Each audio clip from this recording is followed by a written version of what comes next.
So die adjunkt burgemeester van Tshwane, Eugene Modise van die ANC, het 'n finansiële belang by 'n 300 miljoen rand kontrak wat die stad Tshwane gesluit het met sekuriteitsmaatskappye.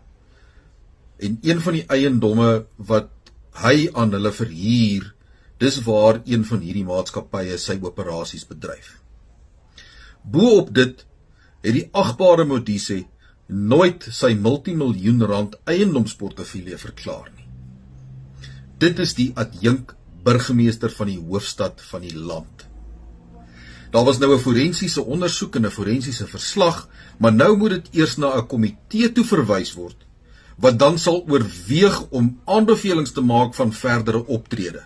Dis reg, die DA het reeds kriminele klagte gaan indien, so daar is kriminele klagte. Minstens weet ons daar gaan 'n proses gebeur.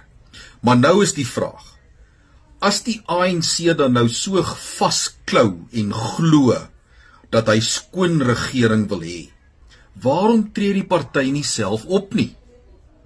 Dieselfde geld vir Herman Mashaba en Michael Bowman en die hoogheilige Action SA, wat vir ons vertel hoe goed hierdie hoofstad regeer word. Skop hom uit. Dit is die maklikste manier om te wys dat jy glo aan skoon regering.